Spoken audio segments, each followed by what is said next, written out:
This is Inside Indiana Business Radio for Wednesday, February 19th, 2025. I'm Marek Mazurek.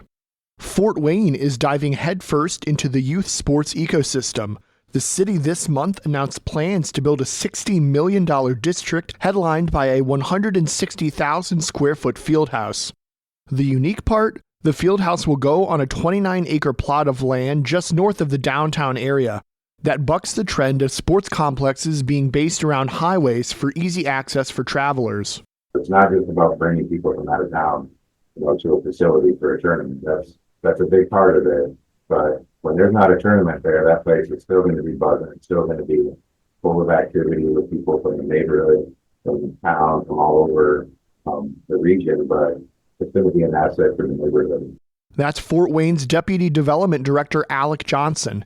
He said the city will select a design and development firm this spring and construction will likely start in 2027. The 29-acre site of the new district was formerly a metal scrapyard the city acquired in 2017. Johnson said the new fieldhouse district will include some housing and possibly other amenities. However, Fort Wayne's gambit raises questions about a very similar youth sports project in nearby New Haven. That Fields of Grace project is currently under construction. Some local government leaders are already pumping the brakes on spending, instituting hiring freezes and holding off on raises in anticipation of collecting less property tax revenue in coming years. Governor Mike Braun and Republican leaders have identified property tax relief as a priority for this year's legislative session. But as they work to provide relief to homeowners, local government leaders have warned their budgets will take big hits. The Senate on Monday passed Senate Bill 1, which freezes the amount of property taxes schools and governments can collect for 2026. Levies could then increase 1% in 2027 and 2% in 2028. The bill would reduce property taxes and therefore local government revenue by about $1.4 billion over 3 years, according to the bill's fiscal plan. That's pared back from Braun's more ambitious plan, which would have resulted in at least $1.2 billion in property tax cuts in 2026 alone. Braun has already said he won't sign the bill unless meaningful tax cuts are restored.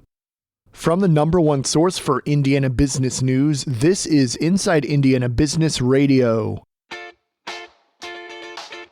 To succeed, you need to stay informed. You need to be engaged. And let's face it, you need to set yourself apart from the rest by connecting with a company that brings you the best. Because in today's environment, business is an ever-moving target, and we'll help you chase it. IBJ Media. The best of business is in us. Get started at ibjmedia.com/youngprofessional. BS&A Software, a municipal enterprise resource planning software company headquartered in Michigan, is adding to its portfolio with the acquisition of Daleville-based Boyce Systems. Financial terms of that deal are not being disclosed. Boyce Systems was founded more than 125 years ago and gives financial management and utility billing software to Indiana municipalities and schools, as well as administrative services through its Keystone platform. BS&A said Boyce's 1,200 Keystone customers will now have access to its own ERP platform. BS&A said with the acquisition, it will now serve more than 3,500 total customers.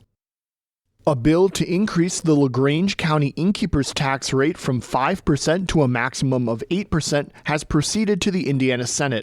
In 2024, LaGrange County collected just over $1 million from its innkeeper's tax.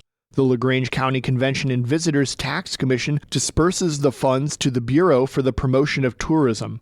If implemented, the increase could potentially inject another $600,000 into the Bureau's budget yearly. LaGrange County leaders say they would use the additional funds to activate a new agro-tourism heritage trail development, increase its marketing budget to attract tourists, and support other events. Fondly known as Amish country, about 2 million people visit LaGrange County every year.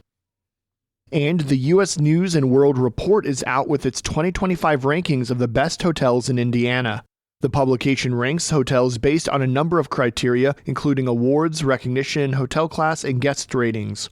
You can view the full list on InsideIndianaBusiness.com, but the top 10 include the Morrison at Notre Dame, the West Baden Springs and French Lick Springs hotels, and the JW Marriott in Indianapolis.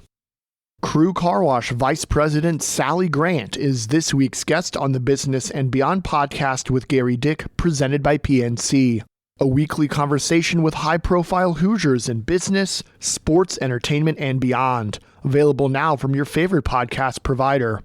I'm Marek Mazurek for Inside Indiana Business Radio on Demand.